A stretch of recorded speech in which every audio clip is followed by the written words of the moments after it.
बैठे हैं तो हम यहाँ की उपस्थिति से काव्य और भक्ति दोनों के ही रस में जो है आनंदित हैं। तो उस ही रसानुकूल वातावरण को आगे बनाए रखने के लिए रेणु जी हमारे सामने प्रस्तुति के लिए उपस्थित हो रही हैं। सभी से प्रार्थना है करतल ध्वनि से इनका स्वागत करें।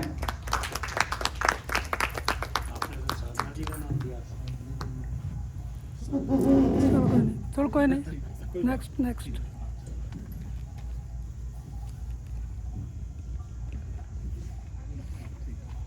आपका बहुत बहुत धन्यवाद जो आपने मुझे इस लायक समझा और मुझे ये अवसर प्रदान किया कि मैं अपने अंतरात्मा की भावनात्मक शब्दों का अभिव्यक्त कर सकूं, उनकी अभिव्यक्ति कर सकूं।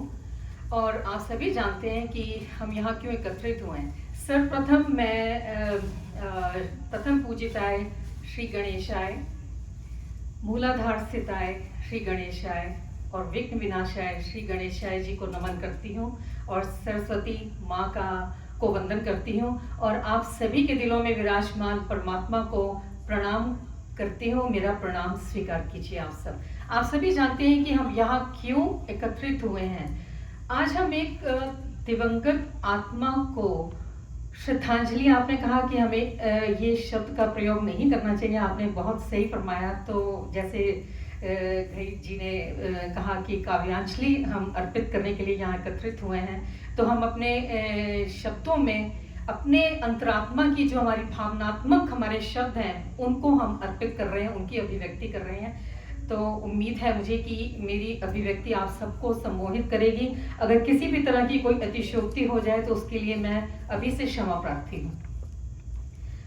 रो पड़ती हैं आंखें हमारी देख के तस्वीर आपकी, रो पड़ती हैं आंखें हमारी देख के तस्वीर आपकी। जिंदगी ऐसे जी गए कि मौत भी शर्मा गई। जिंदगी जी छोटी लेकिन सबसे अच्छी जी गए, हर जगह सुगंध फैलाकर स्मृति सबके दिल में रख गए। परिवार जिसका मंदिर था, स्नेह जिसकी शक्ति थी, परिश्रम जिसका कर्तव्य था, परमार्थ जिसकी भक्ति थी, सौम्यता उनकी सुगंध थी, आनंद उनका जीवन था, सत्कर्म उनकी शोभा और परोपकार उनका कर्तव्य था। कर्म हमेशा ऐसे किए आपने कि सबके दिलों में गूंजते रहे। आपका प्रेममय स्वभाव सबके लिए सदैव प्रेरणादायक रहेगा। सांसों की सीमा निश्चित है, हम सभी जानते हैं, किंतु इच्छाओं का कोई अंत नहीं। इस तरह का स्तब्ध वातावरण देखकर हर कोई कह उठता है कि बस जीवन का अंत यही है।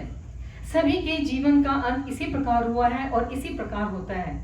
मुट्ठी बांधे आया बंदा हाथ पसारे जाएगा।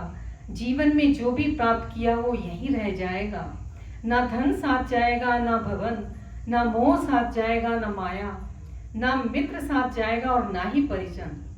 इन आंसुओं को आंखों में रोकने की जिद थी मेरी, इन आंसुओं को आंखों में रोकने की जिद थी मेरी। परंतु जब शब्द साथ नहीं देते तब आंसू ही साथ देते हैं। मगर ये आंसू भी बड़े ही निर्मोही होते हैं, क्योंकि समय शक्तिशाली होता है और समय के साथ साथ आंसू भी सूख जाते हैं और फिर हम माया और मोह की यात्रा हमारी प्रारंभ हो जाती है। इसी का नाम जीवन है और इसी को भगवान की लीला कहते हैं। दुख में मत घबराना रे पंछी, चाहे भीड़ भरी अंबर पर जाना तुझे अकेला है। सबको लड़ने ही पड़े अपने अपने युद्ध, चाहे राजा राम हो या हो गौतम बुद्ध। ये यात्रा है ही आत्मा की, तो फिर सोचना कैसा, देर किस बात की।